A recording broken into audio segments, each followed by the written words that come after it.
အကြောင်းလဲဆိုတော့အလောကရဲ့ toxic X အကြောင်းပါသူကဘာပြောလဲဆိုတော့နင်ဘာလို့ငါဖုန်းကိုခိုးကြည့်လဲကိုသူက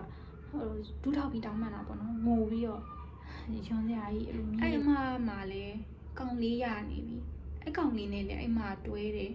ဒီကောင်ကလည်းအလောနဲ့လည်းတွဲတယ်ဟိုမာနဲ့လည်းသွားတွေ့တယ်အဲ့လိုကြီးနင်းငါ့ကိုစိတ်ကောက်မပြေဘူးဆိုတော့ငါညအိမ်လိုက်မပို့ဘူးတော့အဲ့လိုလုပ်တာပေါ့သူမားတဲ့ကိစ္စကိုအလောကသူ့ပြန်တောင်းမှန်ပြီးတော့တောင်းမှန်ပါတယ်ငါစိတ်ကောက်ပြေပါမယ်လို့ပြောခဲ့ရတဲ့အခြေအနေအဲ့လိုမျိုး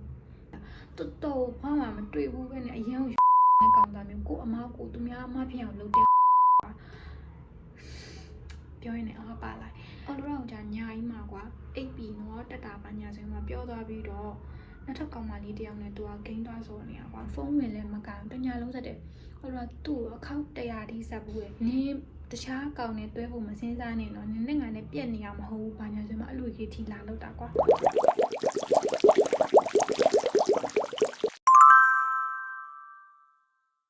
Hello ဒီနေ့ကအလောကို request လုပ်ကြတဲ့ storytelling ASMR လေးကိုလုပ်ပြမှာပေါ့နော်ဒါမဲ့လေအမှန်တိုင်းပြောရရင်အလောဒီ storytelling ASMR တို့ talking ASMR တို့ role play ASMR တို့ကြတော့အလောတိတ်ပြီးတော့မလုပ်ဖြစ်ဘူးပေါ့နော်ဘာလို့လဲဆိုတော့ဒီအလောစကားပြောရင်လေပုံမှန်အလောရဲ့အကျင့်ကိုစကားပြောရင်လို့အရန်အားပါသွားတာကွာအားပါပြီးတော့စကားလို့ ASMR လိုမျိုး soft ပြအောင်ပြောလို့မရဘူးကွာဆိုတော့ဒီစကားပြောနေရင်အားအရန်ပါသွားပြောလို့လက်အမှုရတယ်လက်ပါတယ်ပြီးတော့စကားတန်ချေွာအဲ့လိုမျိုးဖြစ်တယ်ကွာဆိုတော့အဲ့ကြောင့်မလို့တိတ်ပြောစကားပြောတဲ့ ASMR ဘာဆိုတိတ်မလုံးဖြစ်ဘူးဒါပေမဲ့ဒီနေ့ request လုပ်ကြလို့ဆိုတော့အလောဒီနေ့ storytelling အနေနဲ့ ASMR လုပ်ပြပါမယ်ဘာအကြောင်းလဲဆိုတော့အလောရဲ့ toxic X အကြောင်းပါtoxic X ဆိုတော့လို့ပေါ့နော်အရန်ကို toxic ဆန်ခဲ့ပြီးတော့ဘလို့အကွက်တီအလောရပေါ်မှာလောက်ခဲ့လဲဘလို့ဒီအလောရကို manipulate လုပ်ခဲ့လဲဆိုတဲ့အကြောင်းလေးပါမှာပေါ့နော်ပြီးတော့အလောရဘလို့တော့သူ့ဆရာနေရုံထွက်ခဲ့ရလဲဆိုတဲ့အကြောင်းလေးပေါ့နော်သူနဲ့ကအရင်ဆုံးတငယ်ချင်းတွေပေါ့နော်အရန်တော့မခင်ဘူးဒါပေမဲ့တငယ်ချင်းတွေကနေတစ်ဆင့်တီးပြီးဖြစ်တဲ့တငယ်ချင်းတွေအဲ့ကနေမှနောက်ပိုင်းတွေးပြရင်လည်းမှရီစားတွေဖြစ်သွားပါပေါ့နော်ရီစားဖြစ်သွားပြီးတော့မှပထမ1လ2လ3လလောက်ကအဆင်ပြေတယ်အဲ့ဒါကိုမှနောက်ထပ်4-5လလောက်ရောက်တော့ခါတော့သူကအဲ့လိုတခြားကောင်မလေးနဲ့စကားပြောတာပေါ့နော်ဘယ်လိုလဲဆိုဘယ်လိုအောင်ဆိုးလဲဆိုရင်သူကတယောက်တည်းနဲ့ပြောတာမျိုးမဟုတ်ဘူးကွာလူတွေအများကောင်မလေးအများကြီးနဲ့ပြောတာပြီးကြရင်ကောင်မလေးချောချောမြင်တိုင်းအကုန်လုံးကိုပြောတယ်အမှန်ပြောရင်အတုံးလို့ဆိုလေအလောကိုအရန်တင်ငယ်တယ်လို့မျိုးတောင်ဖြစ်တယ်ပေါ့နော်ဘာလို့လဲဆိုတော့အလောအနေနဲ့ဆိုလဲကွာတခြားအလောကိုချိန်တဲ့သူတွေပါလဲဆိုတော့လည်းရှိရဒါပေမဲ့အလောကလို့ဒီအလောရဲ့ပုံစံအကြောင်းဒီတယောက်နဲ့ပြောနေဒီတယောက်ကိုပဲစိတ်နဲ့ထားဒီတယောက်ကိုပဲ focus လုပ်ပြီးပြောရတာတခြားသူများကိုအုံတော့လည်းမထည့်လို့မရဘူးကွာလို့အလောပြီးတော့အရန်တိုက်ပင်ရရပြင်းနေသူတွေကွာတိုက်ပင်ရရလည်းပြင်းနေပြီးစကားကြီးအများကြီးပြောနေရလည်းပြင်းနေကွာ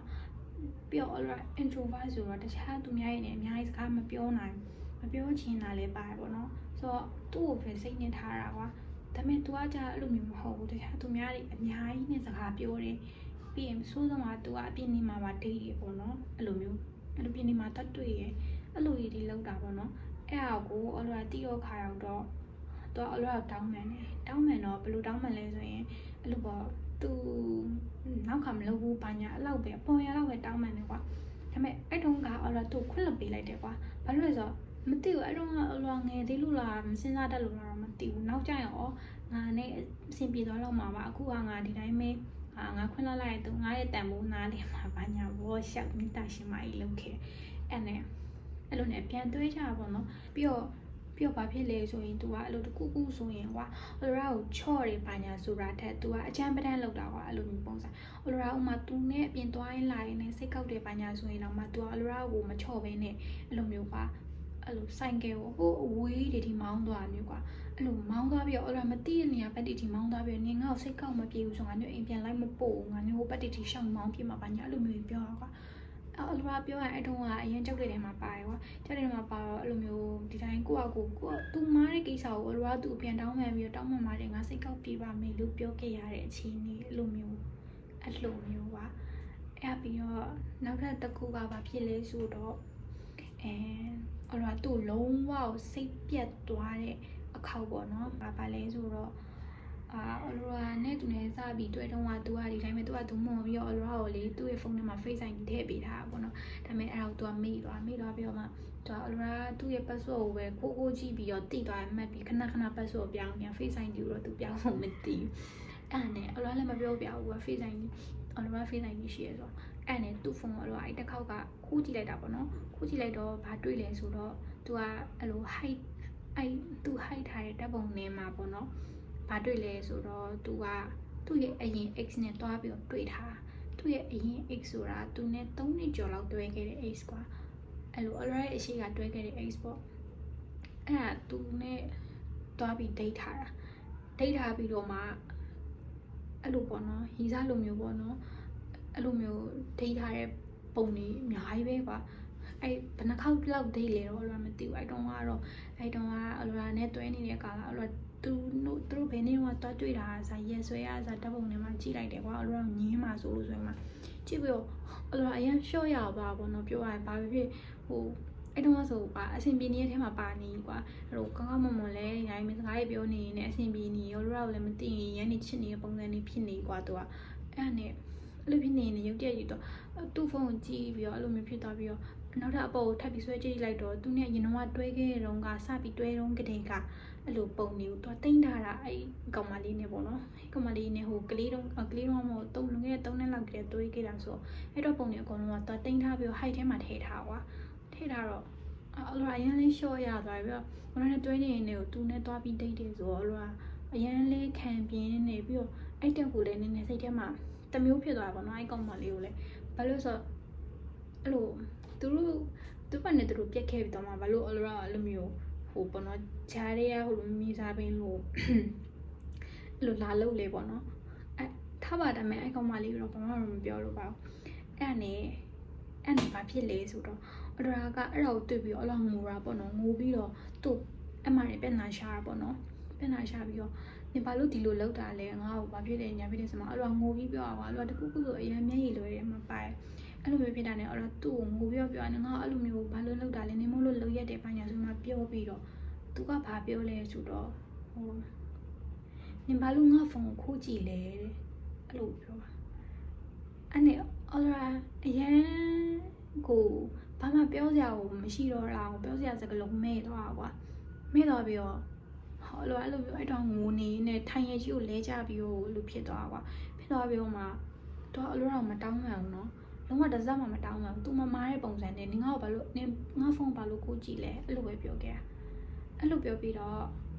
အဲ့ပြီးတော့ပုံမှန်ဆိုရင်ကွာအလိုတော့ကဒီသူဆိုင်ငယ်နဲ့လာခေါ်ရဲလဲရှိတယ်လို့အလိုဆိုင်ငယ်နဲ့တွားရဲနေရှိတယ်ဆိုတော့သူဆိုင်ငယ်နဲ့တွားရဲနေဆိုရင်တော့ကိစ္စမရှိဘူးအလိုကကိုယ့်ဘာကိုပြန်လာခဲလိုက်လို့ရတယ်ကွာအဲ့လိုအိမ်ကိုကိုယ့်ဘာကိုဘယ်လိုပဲဘယ်နည်းနဲ့ဖြစ်ဖြစ်ပြန်ရအောင်ပြန်မှာကွာဒါပေမဲ့အဲ့ဒီတော့ကအလိုဆိုင်ငယ်နဲ့တွားကွာအလိုဆိုင်ငယ်နဲ့တွားတော့အလိုဆိုင်ငယ်တော့လည်းသူ့ထဲမှာဆိုကိုယ့်ကိုပြန်လို့လည်းမရဘူးကွာအဲ့နဲ့ငါပြန်မယ်လို့နင်လည်းချိန်တာနဲ့ပြန်ငါဆိုင်ငယ်ပေးဆိုတော့မပေးဘူးကွာအလိုဆိုင်ငယ်နဲ့အလိုကိုတင်ခေါ်သွားပြီးတော့နင်ငါ့ကိုစိတ်ကောက်မပြေဘူးဆိုငါနဲ့အိမ်လိုက်မပို့ဘူးတော့အဲ့လိုလုပ်တာကွာတကယ်တော့အလိုစိတ်ကောက်တာတဲ့အဲ့လိုကြီးဖြစ်သွားမှာတော့ဘလို့မှဆင်မပြေတော့ဘူးလေဒါပေမဲ့သူလုံးဝတစ်စက်မှမလျှော့ဘူးနော်ဟိုသူမားရဲ့ပုံစံလုံးဝမပြောပြဘာပြောလဲဆိုတော့ဟိုတဲ့တကယ်ဆိုရင်လည်းသူနဲ့ငါနဲ့တွဲလာ3နှစ်တငါတို့ကဂျားထဲမှာ1လလည်းပြတ်တယ်3လလည်းပြတ်တယ်တဲ့ငါတို့ဂျားထဲမှာ3လလောက်ပြတ်နေတော့မှာတဲ့နင်ကရောက်လာတာတဲ့နင်ကရောက်လာပြီးနင်နဲ့ငါတွဲလိုက်လို့တဲ့သူနဲ့လုံးဝအဆက်ကြီးပြတ်သွားပါသူနဲ့လုံးဝတကယ်အဆက်ပြတ်သွားတာဆိုမှအလောတော့ပြောတာကွာဆိုအဲ့နဲ့တင်းရအလောရာပဲဂျားထဲကနေမှအဲ့လိုပေါ့နော်သူတို့မပြတ်ပြအောင်ခလောက်ဆန်လိုက်တဲ့ပုံစံလေးကွာအလောရာအကိစ္စရဘာမှဆိုတီးခဲ့ဘာမှဆိုဘာမှတီးခဲ့တာတော့မဟုတ်ဘူးကွာအဲ့တော့အလောအဲ့လိုကြီးပြောတော့နေရောက်လာလို့ငါတို့ကတကယ်ပြတ်သွားတာတဲ့လို့ပြောတာပေါ့နော်သူတို့ပုံမှန်ပြတ်နေကြ3လလောက်4လလောက်ကပုံမှန်ပြတ်နေကြပဲတဲ့လို့ပြောအဲဆိုင်ကယ်ပေါ်မှာတော့အလောငိုနေအောင်သူ့လိုမျိုးပြောရလုံးဝမတောင်းမှန်ဘူးဒါပေမဲ့ဘလူးမမရတဲ့အဆုံးအလောငါစိတ်ကောက်ပြပါမယ်ငါ့ကိုအိမ်လိုက်ပို့ပေးပါဘာညာဆိုမှပြောလိုက်ရပါပြောအေးငါ့ကိုအိမ်ရောက်ရင်ဘလော့လဲမဘလော့ရအောင်ပြီးရင်လိုဆက်တယ်လည်းမဖက်ရအောင်ဆိုမှအလောကသူကပြောတာကွာဂတိတောင်းတာပေါ့အဲ့နဲ့အဲ့ဂတိပေးတယ်အလောဘလူးပဲနေနေအိမ်ပြန်ရောက်ဖို့အရေးကြီးရဆိုမှအဲ့ဂတိပေးတယ်ငါအဲ့လိုမျိုးမလုပ်ဘူးဘာညာဆိုမှပြောပြီးတော့အလောအိမ်ကိုရောက်လာတော့အိမ်ရောက်တော့ဘာဖြစ်ဖြစ်အလောလုံးဝဆင်မပြေတော့ကွာပြီးတော့အကုန်လုံးကိုဘလော့ပေးလို့အဆက်တဖြတ်လိုက်တာပေါ့နော်ဆက်တဖြတ်ပြီးတော့သူမရမကတခြားဖုန်းတွေလည်းအတင်းဆက်တာကွာဆက်ပြီးတော့မှ နောက်ဆုံးတခြားဖုန်းနဲ့ဆက်လို့ရအောင်ခေါက်တော့တော်လောကဘာပြောလဲဆိုညီမလို့ဂတိမတီးရလဲငါ့ကိုဂတိပေးတာမဟုတ်လားငါ့ကိုဂတိမတီးတဲ့ကောင်မတွေပဲအဲ့လိုမျိုးပြောတာပေါ့နော်ဟဲ့ तू ကခုချိန်ဒီမတောင်းမှန်ရောလောမတောင်းမှန်မင်းနဲ့အဲ့လိုမျိုးကြီးပြောပြီးတော့အရန်ကိုစိတ်ကိုကွာအဲ့လိုအဆုံးလို့ဒီတင်လိုက်တာကွာအဲ့လိုကအရန်နေဒေါ်လာထွက်ပြီးတော့အရန်နေစိတ်ဟိုထက်တီရောက်နေတဲ့ချိန်ထိရောက်နေတဲ့ချိန်ကျမှ तू ကအလောကတောင်းမှန်ပါတယ်တဲ့အဲ့ကြောင့်လူကအပေါ်ဆုံးတီရောက်နေကွာအချိန်ကျမှပြန်လျှော့ချလိုက်ရတော့မှတောင်းမှန်လေအလောကတော့ကအဆင်မပြေဘူးကွာဘယ်လိုပဲနေနေလဲလားဘယ်သူမှလက်ခံချင်တော့တဲ့အရာမဟုတ်ဘူးလေဒါပေမဲ့အလောနောက်ပိုင်းသူ့ဖုန်းလေးလည်းဘာဆိုဘာမှမကင်တော့ဘဲန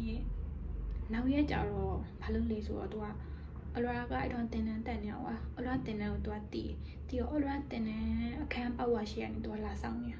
စောင့်နေပြီးတော့အလောကိုအဲ့လိုပေါ့နော်သူနဲ့လိုက်ခဲသူစကားပြောစရာရှိရပေါ့အဲ့လိုသွေးတင်းကြီးလာပြီးချော့တဲ့ပုံစံမျိုးနဲ့လုပ်တာဒါပေမဲ့ချော့တာမျိုးမဟုတ်ပဲနဲ့ကွာအဲ့လိုအရင်အချမ်းပတန်းကြီးတုံးပြီးတော့သူနဲ့အဲ့လိုမပြတ်အောင်လုပ်တာကွာအဲ့လိုပုံစံဆိုအလောကကြာမနေ့ကကြောက်တယ်ကွာအဲ့လိုအဲ့တုန်းကတော့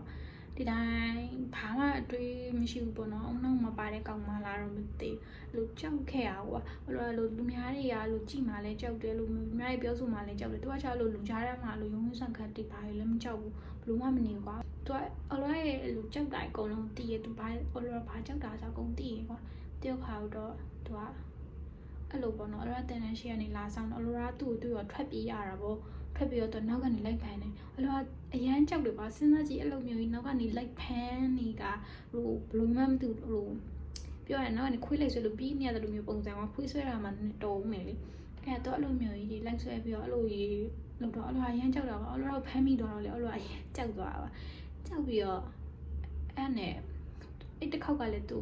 တောင်းမှန်နေပေါ့သူကတောင်းမှန်နေငါ့ကိုအဲ့လိုမျိုးမလုပ်ပါနဲ့ဘာညာဆိုမှဆိုဒီတောင်းမှန်ပြီးတော့ကနောက်ကအဲ့လိုမဖြစ်စေရပါဘူးဘာညာပေါ့ဒါပေမဲ့ဘလို့မမရအဲ့လိုစိတ်တယ်မဘလို့မရတော့ခါတော့သူအဲ့နဲ့အေးရငါညို့အဆက်တွေမှာဖျက်ဘူးပြန်ပြီးအဆင်ပြေပေးမယ်ဆိုမှအဲ့နေမှာအိမ်ကိုမရောက်ရအောင်ထပ်ပြီးပြန်လာခဲ့ရတယ်ကွာပြန်လာခဲ့ပြီးတော့အိမ်ရောက်တော့လည်းအဲ့လိုပဲအလိုရာထပ်ပြီးသူဘလောလိုက်ပြန်အကုန်လုံးအစကတည်းကဘလောထားပြီးသားပါအလိုရာအိမ်ပြန်ဖို့ပဲအရေးကြီးရကွာသူ့လက်ကနေမှလွတ်ရင်ပြီးရောဆိုမှအဲ့လိုမျိုးပဲလုပ်ခဲ့အိမ်ရောက်တော့ခါတော့အဲ့လိုသူ့အဆက်တွေထပ်ဖြတ်လို့ဆိုပြီးမှနောက်ရက်ရောက်တော့သူကအလိုရာအိမ်ထီကိုလိုက်လာတာအလိုရာအိမ်ထီကိုလိုက်လာပြီးတော့အလိုရာအိမ်ကအလိုရာသူနဲ့တွဲအောင်တည်ရဆိုတော့သူအလိုရာပုံမှန်အိမ်ကိုလာခေါ်နေကြလို့ပဲထင်ပြီးတော့အိမ်ထဲမှာသူကထိုင်ဆောင်နေတာထိုင်ဆောင်နေပြီးတော့အလိုရာမရအလိုရာလာပြောပါတော့သူလျောက်နေရဲ့ဘယ်သွားကြမလို့လဲဘာညာပေါ့ပြောအလိုရာအိမ်ကတိမှကြောက်တယ်ကွာတကူဆိုရင်ကြောက်တော့ဘလို့လောက်မှလည်းပေါ့သူဆိုဒီအိမ်သူပြန်တော့ငါမလိုက်ဘူးဘာညာလို့ပြောတာကွာဒါပေမဲ့အိမ်ထဲမှာရုံးဆန်ကဖြစ်နေမှာဆိုလို့အလိုရာသူခေါ်ရနောက်ကိုထပ်ပြီးလိုက်သွားရပြန်တော့ခဏလေးပါတဲ့15မိနစ်လောက်ပဲစကားပြောရှင်းနေဆိုမှအပြင်ခေါ်သွားကွာခေါ်သွားပြီးတော့အဲ့လိုမန်းလေးမှာဆိုတိကြမှာပါဒီမြို့တော်ဦးရင်ပေါ့နော်အဲ့ထဲကိုခေါ်သွားပြီးတော့အလိုရာကိုသူကဟိုဒူးထောက်ပြီးတောင်းမှန်တာပေါ့နော်ငိုပြီးတော့ဒီချွန်စရာကြီးအဲ့လိုမျက်ရည်တွေကြားပြီးတော့ဒူးထောက်ပြီးတောင်းမှန်တာပေါ့နော်ဒါပေမဲ့အဲ့လိုအဲ့တုံးကလေလုံးဝသူ့တနားရေးစိတ်လည်းမရှိဘူးဘာစိတ်မှမရှိဘူးအဲ့တော့ကိုပဲတနာခဲ့ရပါတော့ဒါပေမဲ့အလိုရာကမျက်ရည်လိုတဲ့သူဆိုအလိုရာရှိမှသူများငူတာတို့အလိုရာရှိမှလို့တကူ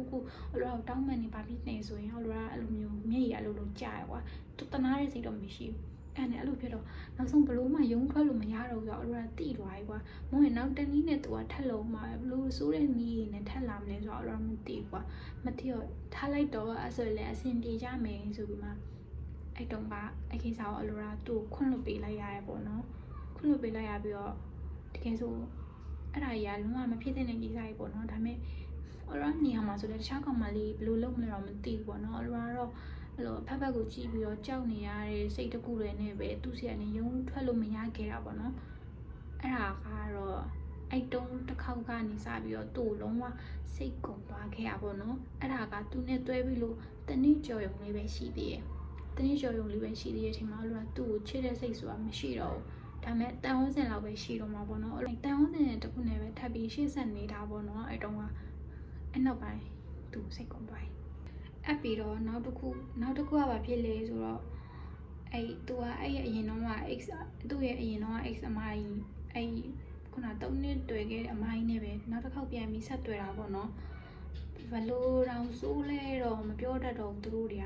ကတကယ်ဆိုကွာသူတို့မျိုးဖြစ်နေသေးရဲ့ဆိုသူတို့မျိုးဘာတို့ပြန်တွဲလိုက်ကြတော့ကွာအဲ့လိုမျိုးမဟုတ်ဘူးဟိုဘက်မှာလဲအဲ့အမမှာလဲကောင်လေးရနေပြီအဲ့ကောင်လေးနဲ့လည်းအဲ့မှာတွဲတယ် ဒီကောင်ကလည်း Aurora နဲ့လည်းတွဲတယ်ဟိုမာနဲ့လည်းတွားတွေ့တယ်အဲ့လိုကြီးအဲ့ဒါက Aurora တတိယနဲ့သူ့ကိုအဲ့လိုမျိုးလောက်ခံနေရမျိုးတော့မဟုတ်ဘူး Aurora ရဲ့အကြက်တဲဖြစ်နေရတဲ့ဟာကိုဘလို့မှရှင်းပြလို့မရအောင်ဒီကိုအရန်ကိုအကြက်တဲဖြစ်နေခဲ့ရကွာအဲ့လိုဘလို့မှရုံထွက်လို့မရခဲ့တာကွာအဲ့လိုဘသူကအဲ့လိုစီစဉ်ရတဲ့နေရာမှာနေချင်မှလဲအဲ့တုန်းကတော့အဲ့လိုကြီးပဲနေခဲ့ရတာကွာအဲ့ဒါနဲ့မဆက်ဖြစ်လေဆိုတော့နောက်ပိုင်းကျတော့အလွာလဲစိတ်ကုန်သွားတဲ့နောက်ပိုင်းပေါ့နော်အလွာလဲတခြားကောင်တွေနဲ့စကားပြောကြည့်တာပေါ့နော်သူတော်မှလုတ်တရပဲငါလည်းဘာလို့မလုပ်ရမလဲဆိုတဲ့စိတ်နဲ့အလွာအတုံးကားလို့တခြားကောင်တွေနဲ့စကားပြောခဲ့မိရပေါ့နော်အဲ့လိုပြောလိုက်တော့အဲ့လိုပြောပြီးတော့အဲ့ဒါကို तू ကတိသွားတော့ဟာတော့ तू ကဘာလုပ်လဲဆိုတော့အလွာကကြတော့သိရမလား तू မသိအောင်လုပ်တယ်ဘာညာဆိုတော့အလွာကိုအဲ့လိုပေါ့နော် तू လုံတုံးကကြတော့အကောင်းကအလွာလုံတဲ့ခါကျမှအလွာကိုပုစုပတ်သက်တွေပြောပြီးတော့နင်ကပြင်းပြင်းတဲ့လိုမျိုးလာပြီးလောက်တာကွာဒီကြောင့်ဘယ်တော့တောင်ဆိုးလဲဆိုရင်အလွာကို तू ကအဲ့လိုလက်တွေပါပေါ့နော်အဲ့လိုပြီးတော့အလွာကိုအဲ့လိုဆွဲကင်ပေါက်အဲ့လိုကြီးဒီပါလောက်တာကွာအဲ့လိုကြီးဒီပါလောက်ခဲ့ရပါတော့လောက်ခဲ့တော့အလွာကအဲ့တုန်းကအလူရာမားတယ်ဆိုရင်မှအလူရာငိမ့်ခံခဲ့တာပေါ့နော်ငါသူများနဲ့ပြောမိလို့ပဲဆိုပြီးမှဒါမဲ့လေအဲ့လိုပြောမိတယ်ဆိုတာကလေတကယ်တမ်းပြောရရင်သူလုပ်လို့အလူရာလုပ်တယ်ဆိုရင်တော့မှကွာသူနဲ့အလူရာကြားထဲမှာခဏတိုင်းပြတ်သွားသေးတယ်ပြတ်သွားတော့အဲ့လိုပြတ်သွားတဲ့ခဏမှာအလူရာသူများနဲ့စကားပြောလိုက်မိရအဲ့လိုမျိုးပုံစံမျိုးပဲကွာအဲ့လိုဘက်ကကြည့်တော့အလူရာမားရလို့မထင်ကွာသူတော်မှလုပ်တယ်ရောလို့သူများလုပ်တဲ့ခါကျမှအဲ့လိုမျိုးပြောလေပေါ့အပြန်နောက်တစ်ခေါက်ကပါထက်ဖြစ်လေဆိုတော့သူ့ရဲ့ဖုန်းအလိုရာနောက်တစ်ခေါက်ထပ်ပြီးခိုးကြည့်လိုက်တာပေါ့နော်ဟလာထပ်ပြီးခိုးကြည့်လိုက်တော့သူဒီတိုင်းသူ့ရဲ့ note ထဲမှာပါလဲမသိဘူး game password လားမသိဘူးကြည့်ရင်းနဲ့အလိုရာဘေးကိုလိုမျိုးလုံးတစ်ချက်ကိုဝေ့ပြီးတော့ကြည့်လိုက်တော့သူ့ရဲ့ Facebook password အလိုရာတီးပြီးအုံနောက်ထဲမှာမှတ်ခဲ့ရပါတော့မှတ်ပြီးညရောက်တော့ခိုးပြီးဝင်တာပေါ့နော်သူ့ဖုန်းသူ့ရဲ့ account ကိုခိုးပြီးဝင်တာပေါ့နော်ဝင်တော့ခေါက်တော့အဲ့လိုရှားကောင်မလေးနဲ့အများကြီးပြောထားပါတော့အဲ့ပြောထားတဲ့အထဲမှာဘာဖြစ်လဲဆိုအလိုရာကညာကြီးမှာကွာအိပ်ပြီးတော့တက်တာပါညာဆိုရင်မှပြောသွားပြီးတော့နောက်ထပ်ကောင်မလေးတယောက်နဲ့သူကဂိမ်းသွားဆိုနေရကွာအဲ့လိုဂိမ်းဆော့ပြီးတော့အလိုရာအိပ်သွားပြီးပါညာဆိုမှပြောတာပေါ့အဲ့ကောင်မလေးကဘာတူလဲဆိုတော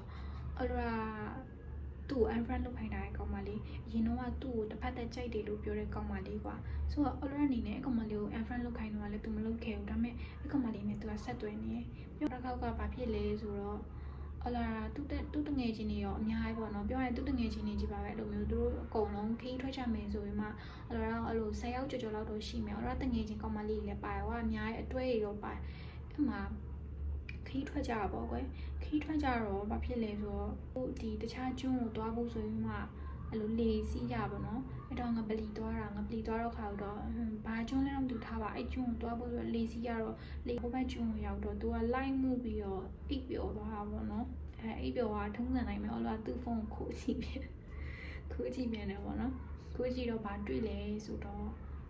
တခြားဟာတွေတော့မကြည့်လိုက်ရပါဘူး Messenger ပဲကြည့်လိုက်တော့သူဘာတွေ့လဲဆိုတော့တခြားကောင်မလေးနဲ့ရီးစားဖြစ်နေပြီတခြားကောင်မလေးနဲ့တွဲနေတာ3ရက်4ရက်လောက်တော့ရှိနေပြီအဲ့လိုတခြားကောင်မလေးနဲ့တွဲနေ3ရက်4ရက်လောက်ရှိနေတော့ဘာမှလည်းမသိတော့ပါဘူးအဲ့တော့သူ့ရဲ့ဖုန်းနံပါတ်ကိုမှတ်ထားလိုက်တာအကောင်မလေးရဲ့ဖုန်းနံပါတ်ကိုမှတ်ထားပြီးတော့မှအဲ့လိုပေါ့ပြဿနာကြီးတက်ကြပါပေါ့ကွာနင်ဘာလို့အဲ့လိုလုပ်တယ်ဘာညာဆိုတော့တောင်းပန်ပါတယ်မလုပ်တော့ဘူးဘာညာဆိုထပ်ပြပြီးတော့လူတွေအများကြီးပါတော့အားနာရပေါ့ကွာဒါပေမဲ့ပြောငါပလီကအဲ့တော့ပထမဆုံးရောက်တဲ့ရက်ပဲရှိသေးတာကွာနောက်ထပ်အော်လိုရာအဲ့မှာနေပေါ့9ရက်လောက်နေရအောင်မှာ9ရက်လောက်ကျော်အော်လိုရာဒီလိုမျိုးကြီးဘလို့ဖြတ်တန်းအောင်လဲအော်လိုရာအိမ်တန်းပြန်လို့ရတဲ့အနေထားလည်းမဟုတ်ဘူးကွာဆိုဘလို့မှလုပ်လို့မရနဲ့အော်လိုရာသူ့ကိုပေါ့နော်အိမ်ထားလိုက်တော့ဒီမှာတော့အဆင်ပြေပြေနေပေးမယ်လို့မလေးရောက်ရင်လို့ပြတ်မယ်ဘာညာလို့ပြောအဲ့လိုတော့မလုပ်ပါနဲ့ပေါ့နော်သူ့ရဲ့ password ကိုယူထားလိုက်ပါဘာညာဆိုမှသူ့ရဲ့ Facebook password အလိုတော့ပေးတယ်အဲ့နဲ့အလိုရဲ့ Facebook password ကိုပါသူကယူသွားရကွာယူတော့အဲ့နဲ့ပေးလိုက်ရပါပေါ့နော်အလိုတော့အပြန်လန်းလိုမျိုး Facebook password ပေးပြီးတော့မလေးရောက်တော့အလိုကပြတ်ပလိုက်တယ်သူ့အဲ့လိုမျိုးကိစ္စရင်အလိုအဲ့ဟိုမှာပြတ်ဖို့တီးထားကွာဒါပေမဲ့ဘယ်လိုမှပြတ်လို့မရရဲဆိုမလေးရောက်မှပြတ်လိုက်တာအဲ့လိုမျိုးသူ့ကိုဖြတ်ပြီးတော့အဆက်အသွယ်ဖြတ်ပလိုက်တာကွာထပ်ပြီးတော့ဖြတ်ပြီးတော့အကောင့်ကဘာလုပ်လဲဆိုတော့အလိုရာရဲ့အကောင့်သူကဖွင့်ပေးထားကွာဖွင့်ပေးထားတော့အလိုရာရဲ့ password သူကတိသွားပြီးတော့အလိုရာရဲ့ Facebook password သူကပြောင်းပစ်လိုက်တယ်ပြောင်းပစ်ပြီးတော့ပြောင်းပစ်ရုံနဲ့မဟုတ်ဘူးအလိုရာအဲ့ဒါကိုအကောင့်နဲ့ကိုလည်းဝင်လို့မရတော့ဘူးကွာအဲ့မှာဝင်လို့မရတဲ့အချိန်မှာသူကဘာလုပ်လဲဆိုတော့အလိုရာနဲ့ အဲ့လိုငါပလီတော့ပုံနေလို့ပြီးတော့စတွဲတော့ပုံနေလို့အဲ့လိုမျိုးကပ်ပဲပုံနေရောအဲ့လိုရဲ့မိုင်လေးမှာတင်ပြလိုက်တယ်ကွာအဲ့လိုတကယ်ဆို official တွဲကြမှာမဟုတ်ဘူးကွာပြီးရင်သူတင်ချင်းသူ့မိုင်လေးမှာသူတင်တာမဟုတ်ကွာအဲ့လိုရဲ့ account လာတင်နေကွာအဲ့လိုရဲ့ account မှာအဲ့လို official ထားပြီးတွဲပစ်လိုက်တာကွာသူ့ကောင်မှကြာမှမတင်ဘူးအဲ့လိုရဲ့ Facebook password ကိုသူကချိန်ပစ်လိုက်တော့ဘာမှလုံးလို့မရဘူးဖြတ်လို့လည်းမရဘူးအချိန်မှာသူ့ပြန်ပြီးဆက်သွယ်ရပါဘော။ဘာလို့ငါအဲ့လိုလုပ်တာလဲငါရဲ့ account ကိုပြန်ပေးပါညာစမပြောတော့သူကနင်ငါ့ကိုလာတွေးရဲ့နင်ငါ့ကိုလာတွေးငါပေးမယ်နင်ငါ့ကိုအဲ့လိုဆက်သွယ်လာမဖြတ်နေတယ်အဲ့လိုကောင်စားမျိုးကွာတိလားတော်ဘာမှမတွေ့ဘူးပဲနဲ့အရင်ကရွှန်စရာကောင်းတဲ့ကောင်စားမျိုးကိုအမားကိုသူများအမားဖြစ်အောင်လုပ်တဲ့ကောင်မျိုးပါပြောရင်းနဲ့အားပါလိုက်အဲ့နဲ့အဲ့တော့တစ်ခါထပ်ပြီး short ပေးလိုက်ရတယ်ဒါပေမဲ့ဂျားမှာပြဿနာအများကြီးဖြစ်ခဲ့တယ်ပေါ့ကွာအဲ့ဒါတော့မပြောတော့ပါဘူး short ပေးလိုက်ရတဲ့အခြေအနေလေးပြောရမယ်ဒါပေမဲ့နောက်ဆုံးတစ်ခါမှာကဘယ်လိုဖြစ်လဲဆိုတော့ तू ကဟိုပေါ့နော်တခြားလုံးဖို့အဲ့လိုပေါ့နော်လောကမလေးမဆိုကြောက်လို့ကြအများကြီးလေကြောက်လို့ကြအများ तू ကဖားကန်းဘက်ကိုတွားမှာပေါ့နော်တွားမယ်ဆိုတော့တွားလဲစကရယုံကြည်ရတဲ့ကောင်လည်းမဟုတ်ဘူးကွာစကရမယုံရဘူးဆိုမှထင်းထားပြီးသားပါဒါပေမဲ့တွားလဲတွားပေါ့တွားပြီးတော့မှဒီတစ်ခါလေးတော့ဒီကိုပြန်လာရပေါ့နော်ပြန်လာပြီးတော့မှအလားတိုင်းမဲ့တွဲနေကြကွာသူလဲဟိုလောကစိတ်ရှိချင်မှရှိမှာဟိုလောလည်းစိတ်ရှိချင်မှရှိမှာဒါပေမဲ့ဟိုလောလည်းသူနဲ့သူလာခေါ်ချင်တဲ့ခါမျိုးမှာခေါ်တယ်မခေါ်ချင်တဲ့ခါမျိုးမှာဆို line မမိဘူးဘာညာစဲမှသူရှောက်ပြောရကွာလူ line မမိလို့ဘာဖြစ်လို့ညာဖြစ်လို့ရှောက်ပြောရကွာပြီးတော့အဲ့မှာနောက်ထပ်ကောင်မလေးတယောက်နဲ့သူနဲ့ကလို့ပေါ့နော်ရီးစားဖြစ်သွားတယ်ဟိုလောဘလောက်တောင်ဆိုလဲဆိုရင်သူလားအကောင်မလေးဆက်တာလို့ပဲဟိုလောထင်တာပေါ့နော်အဲ့ဖုန်းနဲ့ဟိုလောဖုန်းလာဆက်တာကွာသူကဘယ်သူလဲတဲ့ဟိုလောလာပြီးဖုန်းဆက်ပြီးသူကလာမိရဟွာတဲ့အဲ့တယောက်နဲ့ဘလို့ပတ်သက်တာလဲတဲ့အဲ့လိုလာပြီးတဲ့အဲ့လိုပေါ့နော်မာယူကျော်ရင်လည်းလာမိရကွာအကောင်မလေးကတန်ဝဲနဲ့ကွာအဲ့နဲ့လာမိရောဘာလို့ငါ့ကိုလာမိနေရနေဘယ်သူမို့လို့လဲလို့အဲ့လိုလာမိရောသူကတဲ့အဲ့တယောက်ရီးစားတဲ့အဲ့လိုဖုန်းလာဆက်တာကွာဆက်တော့ဟာအလောနဲ့ဘာဆိုင်လဲအော်ရာကအစကတည်းကသူနဲ့အရင်ဆုံးကတည်းတွဲထားရဲ့သူကနောက်မှဖြစ်တယ်သူဘာလို့လာပြီးအော်ရာအဲ့လိုလာပြောနေရလဲပေါ့အော်ရာလည်းမခံချင်တော့ဒီမှနေယူချင်းယူမြူချင်းနေလို့ငါစိတ်ကုန်ဝင်စားကိုဘာညာစင်မှာပြောလိုက်တာပေါ့ကွာအစကတည်းကလည်းစိတ်ရှိတော့တာမဟုတ်တဲ့အတွက်ကြောင့်မလို့သူဘာလို့စိတ်ဝင်စားဘူးကွာအဲ့နဲ့အော်ရာအဲ့လိုမျိုးကြီးလာပြောအော်ရာသူ့အဲ့အကြောင်းนี่အကောင်ပြန်ပြောပြတာပေါ့နော်นี่အကောင်အဲ့လိုမျိုးငါ့ကိုလာဆက်တဲ့ဘာညာဆိုအဲ့နဲ့သူကလည်းလွှဲချပြန်အောင်သူမြောက်အဲ့ဒါမဟုတ်ဘူးသူ့ဦးလေးရေစော်တဲ့လာပြန်ပြီးသူ့ဦးလေးစော်ပေါ်လာတယ်သူ့ဦးလေးရေစော်တဲ့အဲ့သူ့ဦးလေးကသူ့တိုင်း blind ဆက်ဖြတ်သွားတော့တဲ့မကျင်းတဲ့လို့ဆိုပြီးမှသူ့ live နောက်ရှက်တာဘာညာဆိုပြီးမှပြောတာကွာပြောတော